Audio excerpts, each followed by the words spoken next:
as mentioned before, if you haven't subscribed to the channel, please do so for more such videos. What do we have for today? Let thy will be done, Lord. Let God's will be done.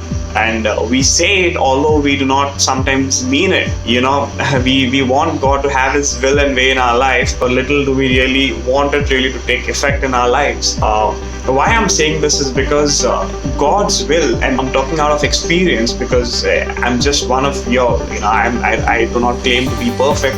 I don't claim to be exclusive from the rest. But I just am giving you some perspective here, and then I hope that helps you, and I hope that blesses you. God's will is always uncomfortable in the beginning. It seems like it's bad news, like God's really asking me to do this. Am I really prepared for this? Why would God put me in a situation like this? Very often we find ourselves in a situation that seems very awkward, not really something that would be approved by the rest around us, and sometimes we sort of scratch our head and we're like, why would God ever put me in a situation like this? What I want to touch on is a very famous passage from the Bible when Jesus prayed. He had his high priestly prayer, and he prayed and he said in Luke 22:42, it's a 41 onwards, where he knelt down and prayed, and he said, Father, if you're willing, take this cup from me. Not my will, but yours be done. Let me set the premise straight over here. Jesus was our greatest model. At least most of us acknowledge Jesus or believe Jesus is God, like the true God of heaven and earth. And so when he came in the flesh, he was our model. In other words, you could see his life as yourself. You could see him taking your place. He took our place. The Bible says he came as the second Adam. So when he came in the flesh and when he took our place, he had the same kind of challenges that you and I face. He had to sort of endure or succumb to the same kind of weaknesses that we have to endure. That's not because he's not God and he couldn't do things, but he set an example for us. And then throughout his whole ministry, he said, let thy will be done, O Father. Now when he said let thy will be done, Father, that is him surrendering his will to God.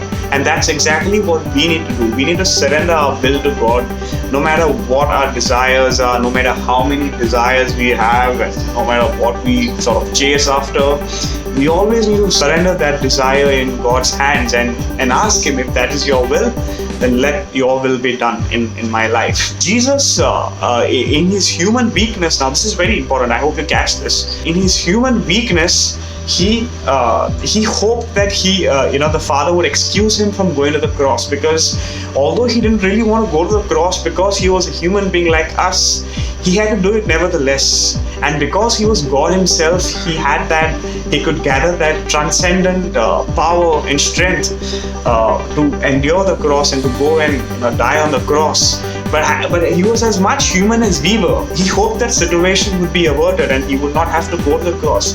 But then he goes on to say, nonetheless or nevertheless, not my will, but yours be done. That is how we ought to see the situation in our life. Although it is uncomfortable in the beginning, it's very important that we let God take his lordship in that situation. We let God take control of that situation, because God's will always hurts or can hurt in the beginning, but it is rewarding in the end.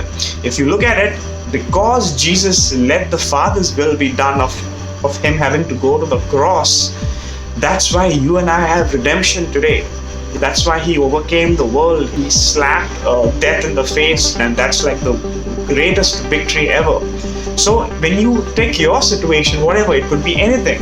We have so many things that we desire. We probably are seeking for healing for a loved one, and sometimes we have no answers to everything, but nevertheless, if we can trust God in all of its entirety, if we can trust God to have his complete will and way in that situation, then eventually we will see a very promising reward, although it might hurt initially.